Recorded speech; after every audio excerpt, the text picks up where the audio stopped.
Everyone, it's Karen from Stitches and Things. I've just got a short video to show you how to do the double stitch to make the short row to make these awesome wave scarves. So the one I've got on right now is the Fiore scarf, which I've got the pattern for here. That's my latest one. That is the cowl with using the same pattern. Excuse the bells. There's bells on everything because people knock off my samples. That's our lovely cowl, and I've got that in a few colours. The other one I have is, this one is called Free and Easy. So it's also full of short rows. It's a lovely shawl. It's the one that's the bell culprit because I don't want to lose this one. So this one sits rather nicely. I have got a couple of other different versions at the shop. This one is the Moving Tides, which is a scarf made out of Malabrigo Rios. So this one's a lovely one. This one's a nice easy one. That's that one. Same short rows all the way. This is a garment. This is the garment that started it all. Hold on, I've got to move back a bit. So this is a vest that I made of many colours, and this was my experimentation piece. And turns out I find this kind of knitting very engaging. And the beauty of that is if you want to do something that's all garter stitch, but is interesting and keeps you interested and you can't put it down, this is one of the few things that really engages me to not put things down. This one is the Fiore scarf. This is the one that we're concentrating on. We've sold an awful lot of these kits. If you buy one of these kits or you're too scared to buy one of these kits, the double stitch is very, very easy to be able to make these short rows work. It is simply, in this particular one and in all of those, a couple of different yarns. So this one's got a multicoloured yarn and a plain yarn. And all we've done to make those bumpy bits work is to do short rows. So a short row, if you've never done anything with short rows, you don't get to the end of your row and you turn around and go back. So you knit it short. So if it's 50 stitches and you only knit 30 in your turn, you've done a short row. So that's all knitting with short rows is, strategically placing short rows backwards, forwards in a particular way, and that is what it comes up with. So grab a kit, the Fiore, that's Fiore. There's Free and Easy, which was the big shawl. There's Moving Tides, which is a scarf. And I've got a couple more, I can't remember anyway. But take a look at how we do this. It's not hard, don't be scared. This kit is not expensive. In fact, it's exceptionally cheap for quite a substantial scarf that is absolutely striking. It just doesn't look like something that you would knit. And even as a beginner knitter, if you can knit garter stitch, you can do this. It's very, very easy. So stay tuned and have a look at my little video to follow. So this pattern has what I call motifs. So when I do the short row, these short row patterns, which I've done quite a few of now, I call these little parts, I call them a motif. Now we have a start motif, a center motif, and a finish motif. And they're all just obviously slightly different. The start one, and if you can see, hang on, where's my finger? Just get myself into shot here. So you can see this one is short, and then it gets longer, longer, longer, longer, longer. So this one starts off small and is getting bigger. So you can see it's got more stitches in it. And this one here, again, the same as this, but in reverse, is short and it's getting longer and then ends up there. So what I mainly need you to know is how to do the turn, because all we're going to do when we do short rows is we are going to knit across for so many stitches. We're going to turn, and we're going to back the other way. There's a few ways of turning. When we turn, if we don't do either a wrap and turn, or in the case of the way I like to do it, a double stitch, then you'll end up with a little hole every time. So you'll end up with a little decorative hole all the way along here, and it doesn't look quite so neat. And I find that the double stitch turn, which is the German short row turn, is nice and neat and very fast. So what I'm going to show you is how to do that turn, how to recognize it once you get back to it, and to work out what I call landmarks. So the landmarks mean a whole lot less counting. In the case of the patterns that I write, I tend to do my my motifs on the back of the work rather than the front. So in the case of what I've got in my hand here, this that I've got here is the same amount of stitches that's in this scarf. Now this is on a circular, you don't have to use a circular. My preference is to use a circular needle, which is why I've got that on there. So I've done my plain row, and then I've done my full row, and then when I turn, then I can then add my motif in. In the case of this one, this is a start motif. So I'm going to knit continental. So I'm going to do a few rows continental, and then I will show you how to do it in the regular way. So the pattern here is to knit, in this case, 23 for this motif, 5, 6, 7, 8, 9, 10, 11, 12, 13, 14, 15. Actually, let's not take any notice of what the pattern's doing. Let's assume that we've done our 23, and then our pattern says turn. So when we turn, our yarn is obviously in the wrong place. It's obviously facing us. But when we do the double stitch turn, or the German short row turn, we slip our stitch knitways, purlways. So this is the stitch. We've done our turn. We slip our stitch purlways, so it's over there. And now you can see our yarn is still on the wrong side of the work, and obviously not in a position where we can use it. So what we do is we just drag that over to the other side and hold it firm. So now that stitch has got two little legs, and that is now our double stitch. So keeping that firm, we are going to knit as many stitches as the pattern tells us we need to knit back in the opposite direction. Now, the beauty of the way I write these patterns is I have just created a landmark. So my landmark is my double stitch. So instead of having to count from here on out, my pattern in this case says that I had to do my turn, then I had to do my double stitch, and then I had to knit to the end, which I did. The next row says to knit to one stitch before the double stitch. So if we have a look here, and we can see our regular stitches, I'll see if I can get a little closer. You can see our regular stitch. That looks normal, that looks normal, that looks normal. That one there looks mutant. It doesn't look quite right.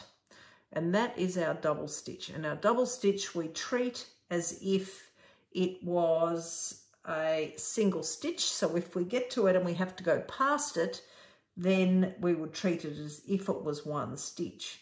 But in the case of this particular part of the pattern, it tells us to knit to one stitch before the double stitch. And I'll quickly whip up there. And you can soon see if you knit one too many, there it is. Okay, there's our one stitch before the double stitch, and there's our double stitch there. So in this case, it says knit to one stitch before the double stitch, turn, And as we did before, we slip our stitch purlways, pull it up and over, and we knit to end. So that is how we make our double stitch and how we use it as a landmark. Now, in the center motif, in the center motif and some other motifs, it might tell you to knit to 2 stitches before the double stitch. It might tell you to knit this double stitch plus 1 more after the double stitch. So it just depends on what the pattern is and what shape we're trying to achieve. So this one is kind of an eye shape. In a couple of other things that I'll show you when we're done here, we have some different shapes. So depending on whether we work, so this one here is worked to up to the double stitch, but we don't knit the double stitch. So it's made this shape. This one's knitted to 1 stitch before the double stitch, so it's a bit more sort of, I don't know, wine glass shape. So there's all different shapes you can make depending on where you go. So let's assume that this motif is finished and we need to now knit past our double stitch. So your instructions will say, next row, knit across all the stitches, knitting the double stitches as if they were just 1 stitch.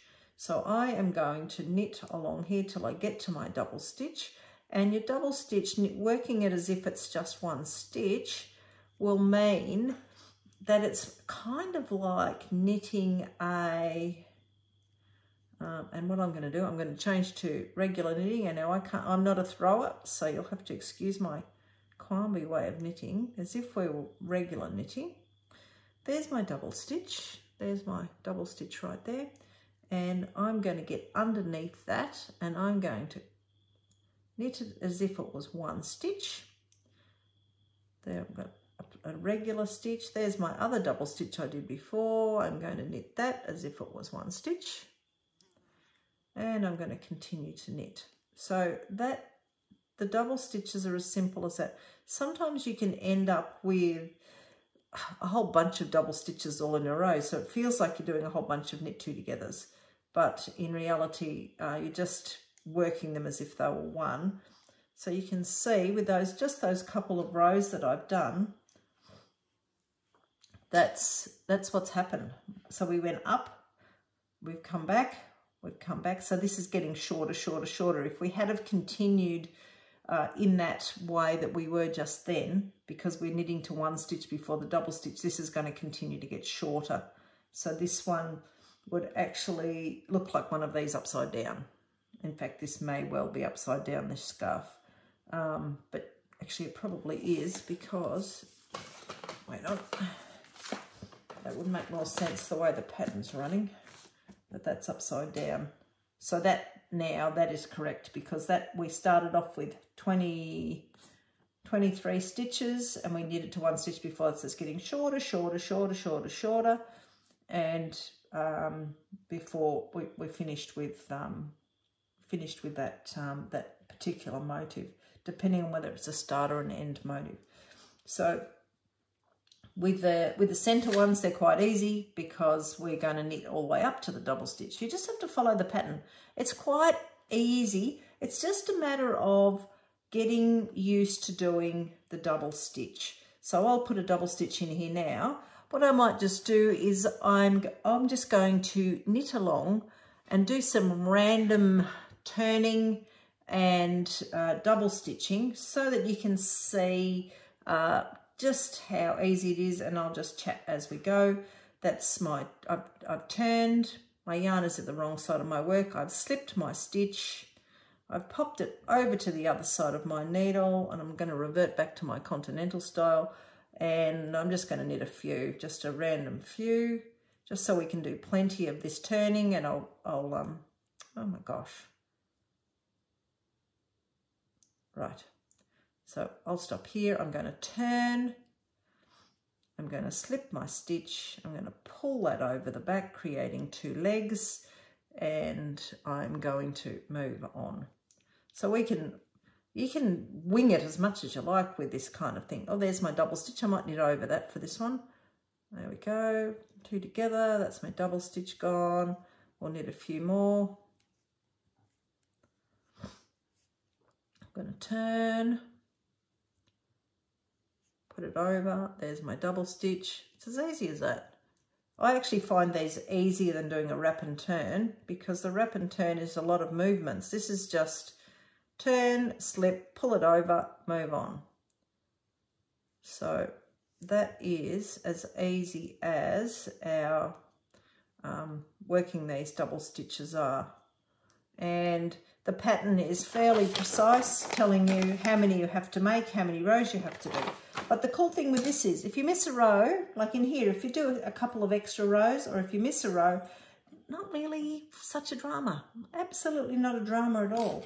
In fact, what I did at the start of here, just so you can see that there's no dramas. All right, so my original thought was just to wing it and just not do any counting, and just when it looked about right, I would change directions, which is what I did initially. So this eye is a different shape to some of these others. Look, that's a different shape. These are slightly different shapes, but then I decided that that might be a bit complicated. So I actually wrote the pattern so it was more fixed, and then I gave the pattern to one of my girls to knit, and she has done it to the pattern. And you can see that all of these eyes are quite uniform. But at the start, the fact that they weren't doesn't really matter. All right, I'm just going to grab something else, and I'll show you a couple of other examples. Okay, so I've got a couple of other examples, and this one here, I didn't use a pattern at all. I didn't really count anything much. So you can see I've got little ones, big ones, and these ones I've just popped in a bump wherever there was a valley. I've put in a hill, which has created a hill and a valley for the next time. I've used all my, what I'm calling motifs in the colours, and then I've just done, once I'm finished a colour, I backed it up with a row, much like the scarf we just did. I've just done the single row in the plain colour. You can see some of these had more rows than others. Some of these are short, so we've only done 4 or 5 rows, and we haven't done that very long at all. This one's quite a long one. This one's a little short, fat one. Here there's a few rows that have got nothing. So it seems to just work out. If you put if you want to start these, anywhere you like, it's a bit of fun. So this one here, this is the cowl version of the one we just did. I wasn't very rigid in my plan. This is another one. I'm just a bit of a winger. This is the wool one. So that's the wool one. So that's the same as the original scarf. This one here was a scarf I do have the written pat for. This one's called, oh gosh, don't you hate that? Moving Tides. So this one is a bit different to the others, because this one, is it upside down? No. This one here, I've done the motifs in both colours. So there's a motif, then there's a little skinny bit, and there's a motif and a skinny bit, and then the same with this colour. So these other ones, I've done a motif in the multicolour or a solid colour, and then I've framed that with a different colour, whereas this one I haven't. This one I've done the motifs in both colours and just filled in the valleys as I've felt that they should be filled in. So that's slightly different. Same concept though. This one here is an asymmetric shawl. So this one is different again. This one's got a little pointy motif on it. It's also, I don't know whether you can see, there's little motifs in the green. So this shawl is supposed to represent fire and regeneration. So the red is the flames, and all of these motifs that make the bumps that make these bump are are supposed to be leaves of regeneration. So in this strip here, there's one here, I've placed one here, I've placed one here, I've placed one up here. All I've done is, as there's been a dip somewhere, I've made a little hill, and then the following row, I bypassed it and found that I've made a valley here, so I've put a hill in here. But that's all in this pattern. But this one is, so this one's, there's so many things you can do with the technique with the short rows. The short rows are amazing for shaping. They're amazing for adding detail. They're really quite good. But yes, there's plenty of ways of doing short rows. I just like this German short row or double stitch way. So we will, I'll show you what these all look like full length, and you can have a look at those. The kit, if you've bought the kit, you'll get the pattern for any of these, except that jacket, there's no kit for that because I've just winged that and didn't write a pattern, and because it's too unique that writing a pattern on that would have done my head in. But there are patterns and kits for all these others. So the Fiore scarf, which was the one we started with, which is the most current one we've just done, that's its scarf, and there's a cowl, which is the cowl. That's the purpose of this video, is to give you a little insight into how those little double stitches are done to do those short rows. And if you buy the kit, you'll obviously get the full pattern, a lot of explanation, all of your ways of making your motif. And of course, if you get stuck, you can always ring me, but hopefully this little video will back up any of those issues. Okay, thanks everyone for watching, and I'm going to hold the bell so it doesn't ding. Thanks everyone for watching my little video, and if you do have any questions, you can send me a message. You know where I am.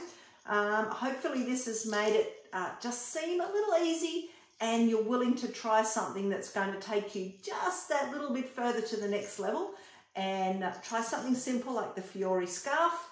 And then when you're feeling game, then you can start something a little bit more, this one's got more shaping in it, but same techniques. So have a go, don't be scared, and we'll see you again for our next little video. Thanks everyone for watching. By the way, subscribe, because I'm going to keep doing lots more of these fun things. Okay, bye.